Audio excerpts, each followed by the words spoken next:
반갑습니다. 이번 주 첫 번째 시간인데요. 우리가 이제 지금까지 사회생활과 법 공부하면서 이제 형법, 그리고 형사소송법,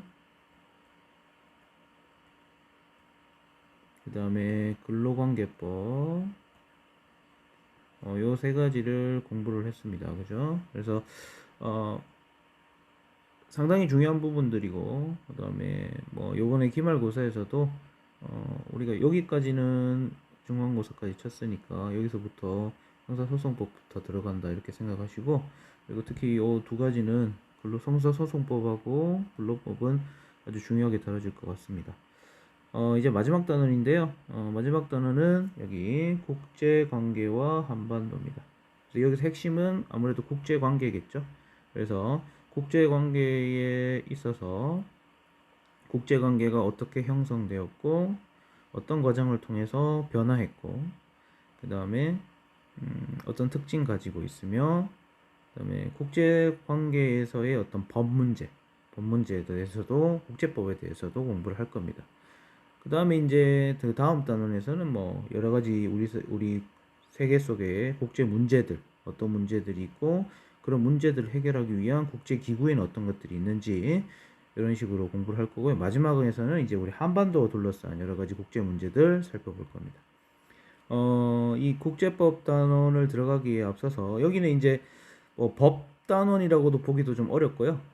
정치와 법이 좀 같이 있다. 그래서 국제 문제에 대해서 정치와 법적인 여러 가지 문제들을 공부한다 이해하시면 되겠습니다. 먼저 국제관계입니다. 국제관계 의미부터 살펴보면 다양한 국제사회의 행위 주체들이 다양한 국제사회의 행위 주체들이 정치, 경제, 사회, 문화 여러 영역에 있어서 서로 상호 작용, 서로가 서로에게 영향을 미치는 관계 이렇게 봅니다. 이걸 좀 구체적으로 살펴보면 보통 국제사회의 행위 주체들 하면은 보통 우리가 기본적으로는 국가를 들 수 있습니다. 즉 국내 사회에서의 행위 주체하면 국민들이겠지만 국제사회의 행위 주체들은 국가입니다. 기본적으로. 그래서 여러분들이 기본적으로 국제사회에 딱 생각을 하시면 국가 간의 정치적 관계를 중심으로 아마 이해할 거예요. 미중 간의 뭐 정치적 갈등 이런 것들을 뭐 중심적으로 이해할 수 있는데 하지만 과거에는 그랬지만 하지만 최근에는 여러 가지 국가뿐만 아니라 국제 기구나 뭐 초국적 기업 플러스 뭐 NGO 등과 같은 다양한 행위자들이 등장하기 시작합니다. 그리고 정치적 문제뿐만 아니라 경제, 사회, 문화 모든 영역에 있어서 교류와 협력이 이루어지고 있다. 이런 상호작용하는 관계를 국제관계라 본다. 이렇게 보시면 되겠고요. 자, 먼저 특징 살펴보겠습니다. 이 국제관계의 특징은 뭐랑 비교하면 좋냐면요. 국내 사회하고 비교를 하면 좋을 것 같아요. 국내 사회하고. 즉, 국제사회하고 국내하고의 기본적 차이. 이거 뭐 보시면 여기 잠깐 보시면요. 먼저 이 국제관계에서는 기본적인 주체가 행위 주체가 국가가 기본 단위로 하고 있습니다. 즉 개별적으로 주권을 갖고 있는 국가를 기준으로 판단을 하고 있고요. 국내 문제에서는 아무래도 국민을 기초로 구분을 하고 있겠죠. 그 다음에 이제 국내 사회에서는 아무래도 강력한 정부, 중앙정부가 있습니다. 중앙정부. 그렇죠. 하지만 국제사회에서는 여러 가지 갈등을 해결하고 사회를 통합할 수 있는 중앙정부가 없다라는 거. 이게 아주 중요한 거죠. 즉 중앙정부가 존재한다 이 말은 결국 규범이 강력하다. 즉 그 규범을 지키지 않았을 때 여러 가지 처벌할 수 있는 강제성이 크다. 이렇게 볼 수 있고요. 반면에 중앙정부가 없다 이 말은 결국 규범이 있지만 약하다. 뭐가 약하다? 강제성이 약하다. 강제성이 약하다는 말은 결국 지켜도 되고 안 지켜도 된다. 특히 힘이 강한 국가의 경우에는 그 규범을 지키지 않는다고 해서 처벌을 할 수 있는 어떤 힘을 가지고 있는 중앙정부가 없다 이거죠. 따라서 힘이 강한 국가 중심으로 힘의 논리가 적용된다. 이렇게 이해를 하시면은 좋을 것 같습니다. 그래서 하나 더 살펴보면요. 자, 먼저 국제관계 첫 번째, 독립된 주권국가. 주권국가를 기본 단위로 하고 있고, 아까 얘기했지만 비정부성입니다. 국제 문자가 아니고 문제나 분쟁을 조정하고 해결할 수 있는 정부, 세계 정부, 중앙 정부가 존재하지 않는다는 것. 따라서 힘의 논리와 국제 규범이 공존하고 있다. 즉 자국의 이익을 다른 나라에 강제한다. 이거는 뭐예요? 결국 힘의 논리죠. 뭐 미국과 같은 나라의 경우에는 뭐 우리나라나 뭐 다른 나라들한테 어떤 강력한 힘을 행사할 수 있는 경우가 많죠. 예를 들어서 뭐 우리 같은 경우에는 북한과 관련해 가지고 미국의 군사력을 의존하고 있는 상태이기 때문에 뭐 미국에서 트럼프 같은 경우에 이제 주한미군을 주둔 비용을 늘리겠다. 계속 늘리겠다 그러면 어떻게 할 방법이 없는 거예요. 우린 다른 카드가 없기 때문에 힘에서 약하기 때문에 뭐 이런 문제가 생길 수 있다는 겁니다.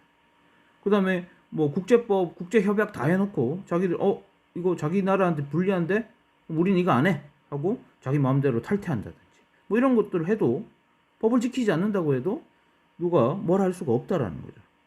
미국이나 뭐 중국이나 이런 나라들 같은 경우에는 힘이 너무 강하기 때문에. 자, 그러기도 하고 그다음에 그럼에도 불구하고 여러 국가들이 어떤 국제사회의 여러 공통된 문제들을 해결하기 위해서 국제법을 만들고 그리고 그것을 존중하고 여러 가지 갈등을 그 국제법의 기준으로 해결하기도 합니다. 그래서 이 두 가지의 면이 양면이지만 함께 공존하고 있다는 게 국제관계의 특징이고요. 그다음에 이제 국제관계를 바라보는 관점은 그 제가 저번에 올린 영상에서도 잠깐 살펴봤을 겁니다. 매우 중요합니다. 매우 중요합니다. 즉 똑같은 국제관계지만 어떤 관점으로 바라보느냐에 따라서 달라진다라고 볼 수 있겠죠. 그래서 두 가지로 나눕니다. 첫 번째, 현실주의적 관점. 그다음에 두 번째는 자유주의적 관점. 뭐 이거를 다른 말로 뭐 이상주의라고도 얘기합니다. 근데 내용도 그렇습니다. 현실주의적 관점은 너무 현실적이고요. 그 다음에 자유주의적 관점은 좀 이상적입니다. 그래서 그런 관점의 차이가 있습니다.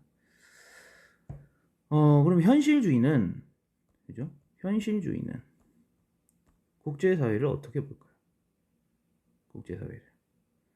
자, 요 밑에 잠깐 내려보면요. 현실주의 관점의 핵심 가정 이렇게 돼 있죠? 여기 잠깐 살펴보겠습니다. 현실주의의 경우에는 국가 간의 관계는 근본적으로 권력투쟁적이다. 권력투쟁적이다. 그래서 현실주의에서는 어디에 좀 초점을 맞추냐면은 일단 국가, 그 다음에 정치, 군사 이런 분야에 좀 초점을 맞춥니다. 따라서 뭐가 중요합니까? 국가와 정치와 군사, 그죠? 힘이죠. 힘은 곧 권력이죠. 그래서 여러 국가들이 국제사회의 권력을 둘러싸고 투쟁적이다 이렇게 보는 거고요. 그다음에 국제관계의 핵심은 아까도 얘기했지만 권력과 힘이다. 그리고 국가를 아주 중요한 행위 주체라고 봅니다. 자, 요거 중요합니다. 네 번째, 국가는 합리적이지만 상당히 이기적인 행위자이다. 그 다음에 국제체제는 무정부 상태에 가깝다. 즉, 요거 두 개가 핵심이죠. 결국에는 개별 국가들은 국가가 기초가 되고 이 국가들은 이기적입니다. 이기적이란 말은 누구예요? 자국의 이익을 우선시한다. 다른 나라 어떻게 되든지 상관없다. 자국의 이익을 우선시한다. 그럼 자국이 이걸 우선시하는데 중앙 정부가 없다. 중앙 정부가 없단 말은 내 행동을 규율할 수 있는 강제력이 없다. 따라서 어떻게 돼요?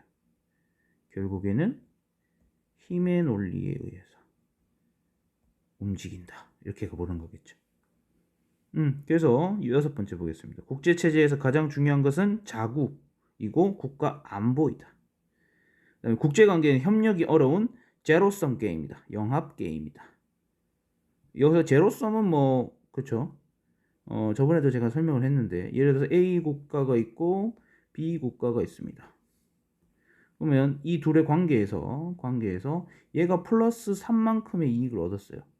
그러면 당연히 B는 그만큼 마이너스 3만큼의 손해를 봐서 따라서 얘 둘을 더하면 결국 뭐가 된다? 제로가 된다. 이렇게 보는 거죠. 이게 제로섬 게임입니다. 그러니까 항상 뭐 할 수밖에 없어요. 협력을 점을 찾기가 어려운 거죠. 권력을 가진 자가 플러스 3을 가질 것이고 권력이 약한 국가는 마이너스 3을 가질 것이다. 이렇게 보는 겁니다. 따라서 국가 간의 평화 유지 방안은 동맹과 세력 균형, 힘의 우위 등이다. 이렇게 보는 거죠. 자, 요 얘기는 평화 방법은 이따가 이상주의랑 구분하면서 설명을 좀 하겠습니다. 자, 일단 현실주의적 관점의 핵심 과정들 살펴봤고요. 그럼 이거 정리를 하자면 일단 사상적 배경은 홉스의 인간관을 갖고 있습니다. 홉스의 인간관은 기본적으로 인간은 이기적인 존재이다. 그래서 만인에 대한 만인의 투쟁 상태 이렇게 얘기했었죠. 그래서 이기적이다 이렇게 보시면 됩니다. 이기적이다. 근데 여기서는 주체가 개인이 아니고 국가가. 따라서 이기적이기 때문에 국가는 자국의 이익을 가장 우선시한다. 반면에 이제 자유주의의 경우에는 인간이 가지고 있는 어떤 이성적 힘을 상당히 신뢰합니다. 그래서 인간 이성을 강조한 게 이제 우리 그 계몽주의죠. 계몽주의. 그래서 합리주의, 이성 이런 것들을 아주 중요하게 생각합니다. 따라서 인간은 이성적이기 때문에 국가 역시 그 이성적 인간들에 의해서 만들어졌기 때문에 국가 역시도 이성적 판단을 할 수 있다는 거예요. 우리는 동물이 아니다라는 거죠. 힘의 논리에 적용되는 동물의 왕국이 아니고 충분히 국가도 이성적 판단이 가능하다. 따라서 우리 사회계약설처럼 이성적인 인간들이 어떤 여러 가지 갈등 상황을 해결하기 위해서 뭘 만들었습니까? 법을 만들고 제도를 만들고 국가를 만들었죠. 마찬가지입니다. 이상주의에서는요, 국제법과 어떤 여러 가지 국제기구, 뭐 유엔과 같은 국제기구 등을 만들어서 이 집단 안보 체제를 통해서 국제 평화와 보장이 가능하다고 보는 거죠. 마치 우리가 정부를 만들어서 개별적으로 법을 어기는 사람들을 어떤 공권력의 힘으로 처벌하듯이 그게 가능하다라는 겁니다. 여러 국가들이 모여서 합의를 하고 어떤 나라가 법을 어긴다, 규범을 어겨서 평화를 깨트린다. 그러면은 여러 국가들이 한꺼번에 이 국가를 혼내줄 수 있는 그런 평화 유지 체제를 집단 안보 체제다 이렇게 얘기하고요. 현실주의에서의 평화 실현 방법은 아까 제가 뭐 첫 번째 든 게 뭐였어요? 힘의 우위. 그 다음에 세력 균형. 즉 무슨 말이냐면 힘의 우위의 경우에는 자 A국이 있고요. B국이 있습니다. 그러면 A국이 아예 그냥 압도적으로 B국보다 힘의 우위가 있어요. 그럼 얘 둘이는 안 싸워요. 얘 둘이는 그냥 얘가 얘를 그냥 뭐 하는 겁니까? 지배하는 거죠. 크게 싸울 일이 없어요. 얘는 계속 당하고 사는 겁니다. A는 계속해서 지배를 하고요.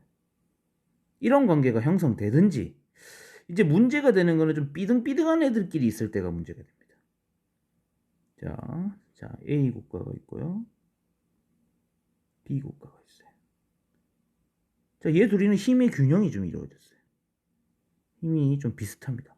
그런데 어느 날 A 국가가 B 국가를 이겨보려고 C 국가하고 동맹을 맺습니다. 동맹을 맺습니다. 그럼 어떻게 돼요? B국가의 경우에는 힘이 어떻게 됩니까? 불균형이 생겨버려요. 얘가 우위에 있죠. 그럼 어떻게 돼? 얘가 얘를 들어오게 됩니다. 전쟁이 일어나는 거죠. 얘들은 그럼 B는 어떻게 해야 될까? B도 역시 자기랑 이해관계가 비슷한 다른 국가와 뭘 맺습니까? 동맹을 맺어야 됩니다. 그죠? 그러면 어떻게 돼요? 얘들은 다시 세력이 균형이 이루어지는 거예요. 무위가 비슷합니다. 자, 이렇게 균형이 이루어진 상태에서는 전쟁이 잘 발생하지 않는다라는 거예요. 그러면 A하고 C하고 얘들끼리 뭐하고? 동맹. B하고 D하고 동맹. 이 동맹과 동맹 사이에서는 큰 전쟁이 잘 발생하지 않을 수 있다. 이렇게 보는 겁니다. 자, 그러면 얘들이 계속해서 군비를 확장하고 군사를 확충하면은 핵무기를 막 개발하고 이럽니다. 그러면 어떻게 우위가 깨지게 되죠. 그럼 결국 얘들도 어떻게 해야 돼? BD도 군비를 확충할 수밖에 없습니다. 즉 무슨 말이냐면은 얘들끼리 군사력 증강의 어떤 경쟁이 일어나기도 합니다.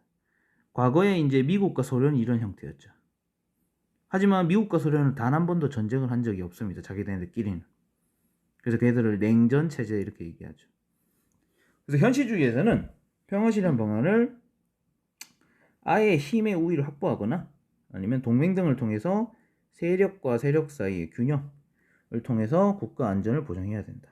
이렇게 보는 겁니다. 세력 균형을 아주 중요하게 생각합니다. 한계점 보겠습니다. 현실주의는 국가 간의 상호 의존적 관계를 강조합니다. 오로지 뭐만 강조해요? 그렇죠. 군사, 정부 뭐 이런 거지. 우리가 경제적으로 어떻게 서로 국가들 사이에서 엄청나게 상호 의존적 관계를 맺고 있는 부분에 대해서는 언급하지 않습니다. 그렇죠. 그 다음에 복잡한 국제관계를 지나치게 정치적 관점에서 단순화해서 설명을 하는 경우가 좀 한계가 있고요. 그 다음에 자유주의의 경우에는 어떤 현실을 좀 외면한다라는 비판을 받는 거죠. 분명히 자국 이익을 각 국가들은 가장 우선시하고 그리고 힘의 논리가 적용이 되고 있음에도 불구하고 아니다. 우리는 이성적이다. 법과 규범을 통해서 문제를 해결할 수 있다. 이렇게만 보고 있으니까 야, 너 너무 이성적이다. 이렇게 보는 거죠. 이런 부분이 있고요. 그래서 우리 교과서 148페이지 내용도 한번 살펴보겠습니다. 자, 이 내용인데요. 그래서 국제관계를 바라보는 관점에서 현실주의적 관점 여기서 이제 얘기하고 있는 부분이 현실주의는 국제관계를 힘의 관점에서 설명한다. 국제정치에서 가장 중요한 것은 국가이고 각국의 국력 극대화를 목표로 한다. 현실주의 관점에서는 전 국제사회는 무슨 상태? 무정부 상태, 자연 상태죠. 모두가 자국의 이익만을 추구한다. 따라서 갈등을 피할 수는 없다. 그리고 이러한 갈등 상황에서는 우리나라가 손해를 안 보기 위해서는 결국 어떻게 할 수밖에 없어요? 다른 국가보다 강한 힘을 가질 수밖에 없다. 내가 힘이 없다면은 힘이 강한 국가와 동맹을 맺어서라도 그 안에 들어가야 된다는 거죠. 그래야지 내가 평화를 지킬 수 있다 이렇게 보는 겁니다. 자, 윌슨 미국 대통령이었는데 자유주의적 관점입니다. 자유주의는 국제관계에서 협력과 평화가 가능하다고 본다. 자유주의 관점에 의하면 인간의 본성은 근본적으로 선하며 전쟁과 같은 인간의 잘못된 행동은 제도나 구조에서부터 비롯된다. 따라서 전쟁은 불가피한 것이 아니며 일으키는 제도를 제거함으로써 막을 수 있다. 따라서 국제법과 국제규범의 역할을 상당히 중요하게 생각한다. 이렇게 보는 겁니다. 이런 걸 이제 뭐 하나의 사례를 들어서 제가 좀 예를 들어보면 이렇죠. 북한의 어떤 대북 문제, 그러니까 북한의 핵 문제죠. 이 북한의 핵 문제, 국제사회에서는 이 북한의 핵을 상당히 위험한 요소로 봅니다. 얘들은 예측이 안 된다. 이 핵을 어디다 떨어뜨릴지 모르겠다. 특히 미국에다 떨어뜨리면 어떡하냐. 뭐 이렇게 되는 거죠. 그러면은 이 북한 문제를 해결하기 위해서 자, 현실주의 애들은 뭘 주장할까요? 현실주의 애들은 북한을 어떻게 하면 핵을 없앨 수 있겠나? 자, 일단 기본적으로 현실주의 관점에서는 북한 얘들은 자기들이 살기 위해서 핵을 가질 수밖에 없다고 이렇게 보는 겁니다. 그럼 얘들 어떻게 만들어야 되냐? 역시 이기적이니까 북한 역시도 이기적이고 우리도 이기적이니까 결국에는 얘들은 힘으로 누르든지 여기서 힘으로 누른단 말은 핵을 포기 안 하면은 아예 그냥 굶어 죽게 만들어 버리는 거죠.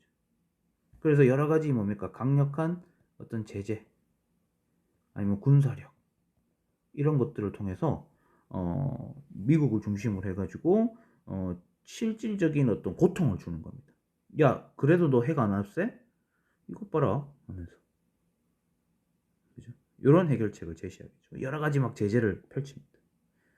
반면에 이제 자유주의적 관점에서는 이제 뭘 주장합니까?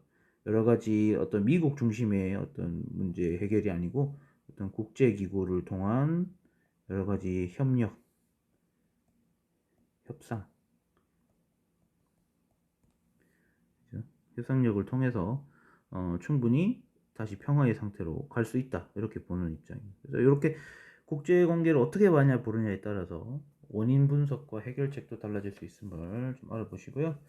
뭐 스스로 사고하기 자료 한번 보겠습니다. 그래서 여기 보면 바람직한 국제관계를 형성하기 위해서 어떤 관점으로 바라보는 게 좋은가?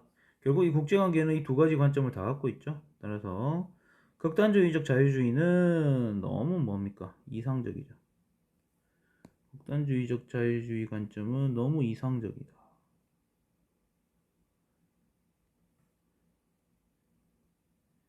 너무 이상주의고 실제로 존재하는 국가들의 갈등의 경쟁을 설명하기 어렵다는 한계가 있습니다. 또한 극단적인 현실주의 역시 오늘날 일반적인 국제사회 협력, 그 다음에 어떤 보편적인 규범 등이 있음을 설명하기가 어렵습니다. 따라서 바람직한 국제관계를 형성하기 위해서는 현실적으로 힘의 논리가 작동하고 있음을 인정하되 개별국가의 이익 이에도 공동으로 추구하는 가치, 그러니까 뭐 환경 보존이라든지 인권이라든지 자유라든지 평등이라든지 이런 것들, 평화라든지 뭐 자유, 인권 이러한 가치들을 위협하는 존재로부터 서로 보호를 해줘야 되겠죠. 그죠? 공동으로 추구하는 가치를 존중하는 태도 필요하다. 이렇게 살펴봤습니다. 자, 그럼 다음 장 넘기도록 할게요. 자, 그럼 국제관계의 형성과 변화입니다. 그래서 국제관계는 그러면 어떻게 형성되었느냐? 어떤 과정을 통해서 형성되었느냐? 물론 뭐 국제관계는 그 전부터 있었는데 오늘날의 의미, 현대적 의미의 어떤 국제관계가 언제 형성됐냐 하면은 이제 베스트 팔렌 조약부터 시작됐다 이렇게 얘기합니다.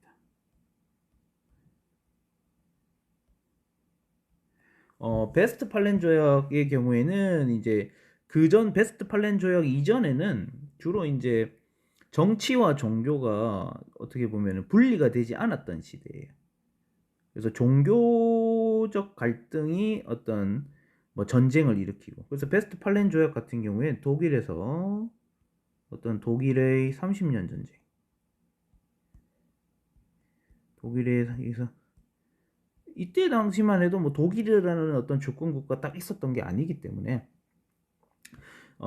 종교 전쟁입니다. 이 종교 전쟁. 그래서 오늘날의 어떤 개념처럼 뭐 독일이랑 오스트리아 뭐 이렇게 딱딱 나누어져 있어 각각의 정부가 있고 이런 구조가 아니었어요. 거의 뭐 종교의 지배를 받던 그런 시절이었기 때문에 이런 독일의 30년 전쟁이 마무리되고 이제 종교가 정치와 좀 분리가 됩니다. 그래서 오늘날의 어떤 이때부터 근대적 의미의 어떤 주권국가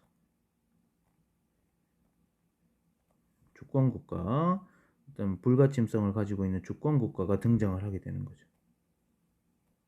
그래서 이때부터를 우리가 국제관계가 형성되었다 이렇게 봅니다. 그래서 전 세계가 국제사회가 국가 중심의 국제 질서를 가지게 된다. 종교가 아니고 국가 중심의 국제 질서를 형성하고 근대적 의미의 국제 질서가 형성됩니다. 자, 이렇게 주권 국가가 베스트팔렌 조약 이후로 등장을 하게 되고요. 이제 19세기 후반에는 이제 우리 제국주의가 등장을 하죠.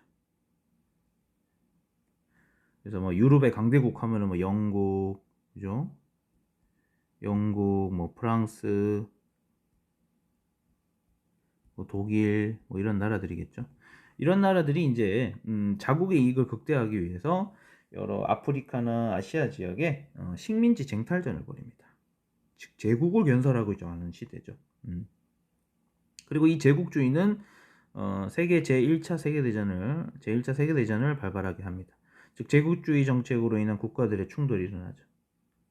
그래서 뭐 협상국, 그러니까 뭐 영국, 프랑스, 러시아하고 뭐 독일, 오스트리아, 그다음 헝가리 이런 나라들 동맹국이라고 하는데요. 이 두 어떤 그룹의 충돌이 일어납니다. 그리고 1차 세계대전 이후에 이래서는 안 되겠다. 국제사회의 어떤 평화를 지키기 위해서 국제기구가 필요하겠다 해서 만들어진 게 국제연맹입니다. 하지만 이 국제연맹이 만들어지고 난 다음에 별로 힘을 쓰지는 못했어요. 왜냐하면은 독일, 일본, 이탈리아를 중심으로 해서 전체주의 국가가 등장을 하게 됩니다. 이제 전체주의 국가는 이제 제국주의하고 조금 뭐 비슷한 듯 다르긴 한데요. 기본적으로 이제 그 어떤 국가 전체 이익을 아주 중요시하는 국가들입니다. 그래서 개인의 권리보다는 국가 전체 이익을 우선시하는 국가들 우리가 전체주의 국가라고 하는데요. 이런 전체주의 국가, 뭐 대표적인 국가가 우리가 잘 알고 있는 독일의 나치, 그죠? 독일, 뭐 이탈리아, 일본 이런 국가들이죠. 이런 국가들과 그다음에 연합국, 그죠? 뭐 영국, 프랑스, 미국 뭐 이런 국가들 간의 전쟁이 일어납니다. 유럽 전체가 그냥 뭐 전쟁터였죠. 그리고 이 2차 세계대전이 끝나고 독일이 항복으로 마무리됐죠. 일본도 항복하고 이탈리아가 먼저 항복을 한 다음에 그죠. 그래서 히로시마의 원자폭탄이 터져지고 일본도 항복을 합니다. 그래서 이렇게 2차 세계대전이 끝나고 난 다음에 만들어진 게 이제 오늘날의 유엔이죠. 국제 연합입니다. 창설됩니다. 국제연합이 창설되고 나서의 시대는 이제 어떻게 되냐? 공산주의 혁명을 일으켰던 어떤 소련과, 그죠? 소련과, 그 다음에 미국 중심의, 냉전 체제가 돌입하게 됩니다. 즉, 미국 중심의 자유진영과, 그 다음에 소련 중심의 공산진영이 대립을 하는 냉전입니다. 냉전이 뭘까요? 냉전. 콜드 워예요. 콜드 워.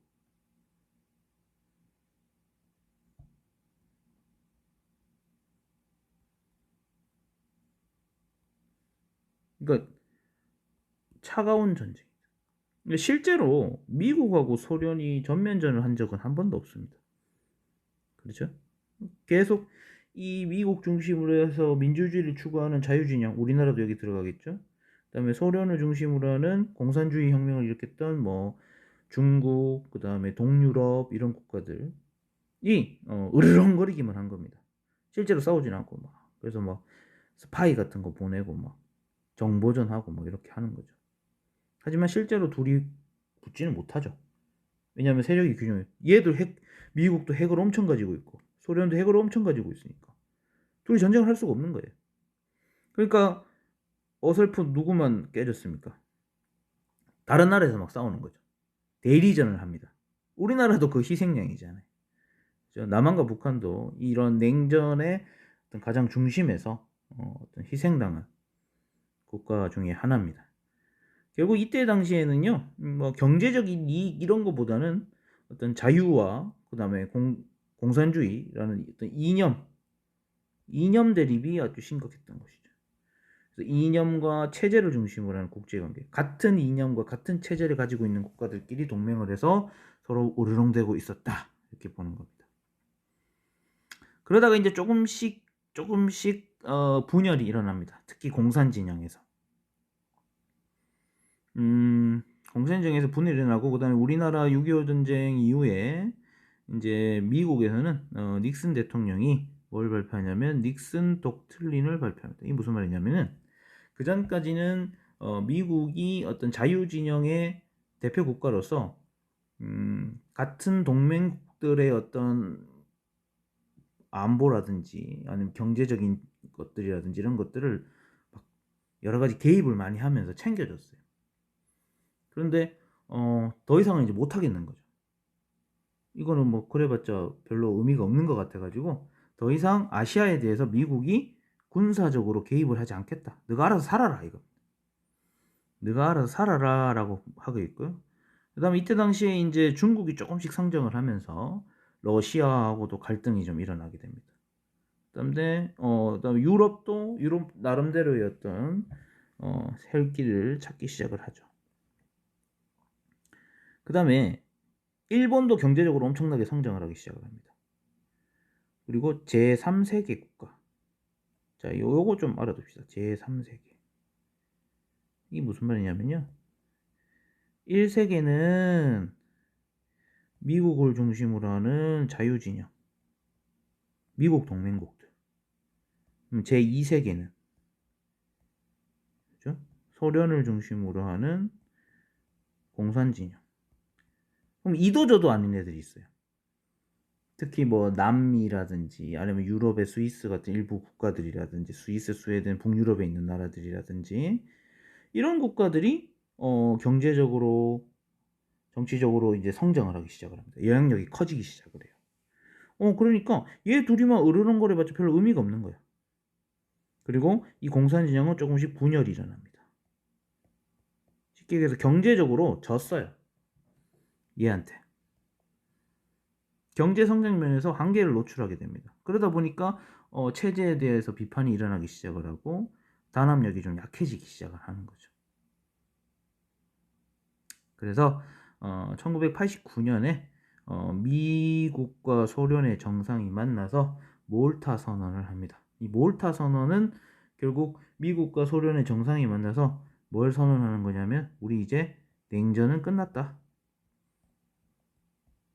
왜냐하면 이 자유진영하고 공산진영하고 아예 교류를 못했어 이게. 유럽 같은 경우에 철의 장막을 딱 설치해가지고 여기가 동유럽이고 여기가 서유럽이면 아예 이 서로가 교류가 전혀 없었던 거죠. 심지어 비행기도 못 지나갑니다. 비행기도 못 지나가. 지나가면 어떻게 돼요? 쏘삥 쏘아버려. 그러니까 전 세계가 둘로 쪼개진 거죠. 그래서 이제 그러지 말자. 냉전 종식을 하자. 이렇게 선언을 하는 겁니다. 그래서 이런 흐름에서 이제 90년에 서독과 동독이 독일이 통일을 합니다. 독일이 통일을 하고 그다음에 이제 소련도 역시 개방 정책을 펼칩니다. 그래서 소비에트 연방, 소련이 붕괴합니다. 원래 이 소련은 러시아하고 러시아 주변에 있는 여러 국가들을 연합을 해서 소비에트 연방으로 있었던 곳인데 그런 독립 국가들이 이제 생기기 시작을 합니다. 소련이 붕괴됐기 때문에.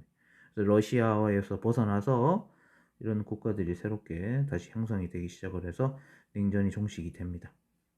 그래서 이 냉전이 종식이 되었다 해서 이들을 다극 체제다 이렇게 얘기하죠. 그러면 냉전 시대에서는 무슨 체제였어요? 양극 체제입니다. 양극. 전 세계가 미국을 중심으로 하는 자유진영, 그 다음에 소련을 중심으로 하는 공산진영, 극이 두 개가 있다. 그래서 이 양극이 이렇게 쪼개졌었다. 그러다가 이제 얘가 붕괴가 됩니다. 붕괴가 되면서 여전히 미국은 아주 큰 영향력을 행사하고 있고 그냥 분리가 되니까 뭐 중국 성장하고 있고 러시아 있고 유럽은 또 유럽들끼리 뭉쳤죠. 그 다음에 일본 영향력 크죠. 뭐 이렇게 여러 가지 극들이 존재하는 여러 가지 극들도 남미 뭐 국가들도 있고요. 브라질, 아르헨티나 이런 남미 국가들 있고 그다음에 우리나라, 동남아시아 국가들, 동아시아 이렇게 여러 가지 다극 체제를 이루고 있다. 거기 여러 가지가 있다. 그래서 다극 체제다. 이렇게 바뀝니다. 어떤 사람은 그냥 미국 초강대국인 미국을 중심으로 하는 단극 체제다 이렇게 주장하기도 하는데요. 우리 교과서에서는 그냥 이렇게 다극 체제가 되었다 이렇게 이해를 하기 바랍니다. 그래서 좀 더 공부하기 내용을 한번 읽어보겠습니다. 좀 더 공부하기는 이제 양극 체제란 1991년 소련이 붕괴되면서 미국이 유일한 초강대국으로 남기 전에 전후 국제 질서를 묘사하기 위해서 정치학들이 사용한 용어다. 겠죠. 포츠담 회담과 얄타 회담, 이 포츠담 회담과 얄타 회담은 이제 2차 세계대전 이후에 어떤 국제사회를 논의하기 위해서 회담을 벌인 건데요. 합의가 제대로 이행되지 않는 상황에서 유럽에서는 냉전이 시작되었고 내전과 국지전 등 초강대국의 개입으로 격화되거나 장기화되기도 하였고 다른 경우에는 예방이나 단기 종식되기도 하였는데 이 철의 장막이 붕괴되고 이어서 철의 장막이라는 게 이제 결국에는 아까 얘기했던 이 유럽을 반으로 쪼개놨던 이 장벽들을 얘기합니다.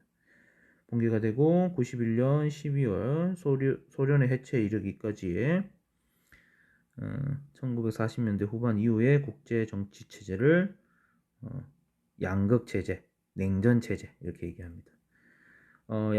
양극 체제 붕괴 이후에는 세계의 주요 경제 블록, 아까도 얘기했던 북미, 그다음에 미국을 중심으로 하는 북미, 유럽 연합, 그다음에 동아시아 하면 이제 한중일이 있겠죠. 한중일 중심으로 하거나 아니면 더 많은 수의 지배적 강대국들이 기초하는 다극 체제로 주장하고 있다 이렇게 됐죠. 그래서 오늘날의 국제 관계를 보시면요.